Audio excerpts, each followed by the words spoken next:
administration, status and problems, ethical concerns and dilemmas in government and private institutions. Q1. In your opinion, who should be held accountable for fake encounters and custodial deaths in India? Justify. 150 words. The Indian Express answered, right to life and right to live with dignity are the fundamental rights provided by the Constitution to every citizen of India. Incidents of increase in custodial deaths, both police custody and judicial custody in India, provides a warning signal to regulate the respective areas. As many as 591 custodial deaths were recorded across India between 2010 and 2015, according to data released by the National Crime Record Bureau. Also, in the last 10 months in Uttar Pradesh, there have many instances of encounters making experts question it. Police responsibility. The lack of patience and technical skills drive police to adopt crude methods. Sometimes the proclivity of superior officers and even politicians to shield them prevents action against them. The directives and guidelines issued by the Supreme Court and the NHRC on these issues are rarely followed. They forget they are justice delivers for a common man. The statistics shows the misuse of power and the confidence that they can get away even when they have committed the crime by the authorities, and there is lack of sense of responsibility. Higher level officers. The responsibility devolves on senior police officers, who need to devise methods to monitor the number of suspects in each police station and the reasons for their detention. Any detention or arrest should be promptly reported to district superintendents, who should, thereafter, ensure that SC and NHRC guidelines are strictly adhered to. State/central machinery need to ensure that law and order is maintained properly. Authorities need to be reminded that every human being, including prisoners, have some basic fundamental rights. Violation of these by the authority which is supposed to protect them is severe block to noble constitutional ideas and requires urgent remedies. Similarly, judiciary should ensure the fundamental rights are not violated and justice is delivered. Efforts need to be made to ensure behavioral change in police force through training and awareness campaigns so that they respect human rights as well. www.insightsinIndia.com 9 www.insightsays.com. Accountability of police. That any such crime must be fast-tracked within specified time period through independent investigation agency. Improvement of conditions in prison cells can help reduce the traumatic effect on prisoners. It is important that fake encounters and custodial deaths are probed impartially, and if necessary by outside agencies, so that the message goes out to the police that the rule of law can't be compromised. The citizens should be made aware of their duties towards the nation and as a society as a whole, the individuals, families, teachers, government institutions, judiciary. Everyone should ensure that crime is not committed and misuse of power doesn't happen when the crime takes place. Q2. You are an honest and upright police officer. In your service you often observe the following. 1. There are many corrupt officers around you who have links with underworld, rowdy elements, corrupt politicians and with smugglers. Many of them openly boast about their links. 2.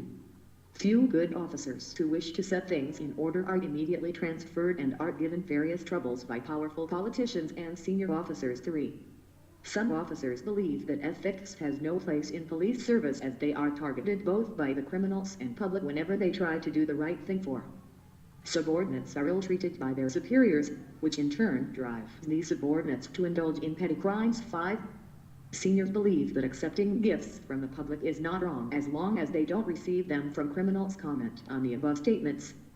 250 words. Ethics case study answered. The purpose and objectives of police in a democratic society are prevention and detection of crime, maintenance of public order, respect for rule of law, respect for dignity of humans, respect for freedom, liberty and rights of citizens, etc.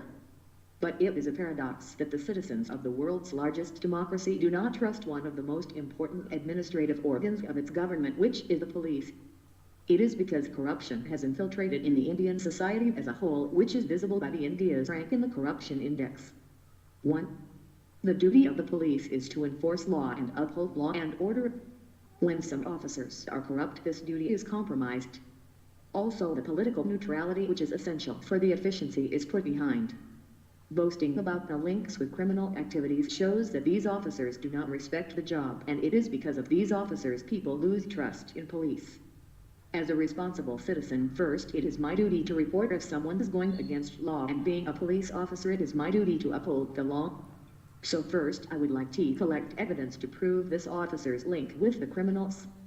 Once I find concrete proof, I would meet my seniors to take action immediately. 2. It is often said that good people are tested more. The same is true in policing as well. As police is a state subject, there have been instances in police and other services where the upright officer is transferred so as to make him vulnerable and feel punished. But a sincere officer does good work to whichever place he is shifted to, and it gives the person an immense satisfaction to be efficient even in a constrained situation. In these cases, generally the work done speaks volumes and upholds public trust on the system. For instance, protests by people can honest officers get transferred. My job is to do my duty, that is acting in public interest, and try to ensure peace in the society. Even if I get transferred, motive and motivation to work for the betterment of the society does not change. 3. Police act in public interest for the benefit of the society. They are the first justice seekers when a crime takes place. Emotional intelligence, empathy, compassion, transparency are necessary for the success of police. So ethics are necessary in police. It is the police officers who are bold enough to fight back criminals and took steps to protect the peace of society are often remembered by people as well.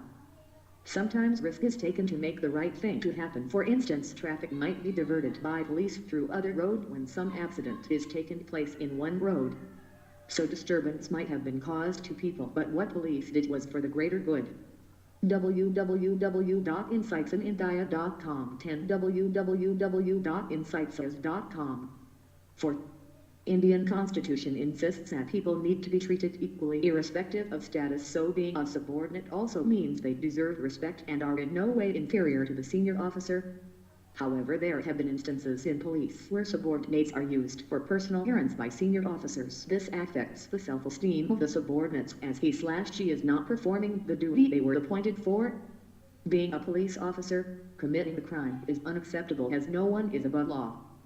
I would try to behave with my subordinates in a compassionate manner, at the same time expect them to be efficient and honest in their work, giving them necessary motivation as well.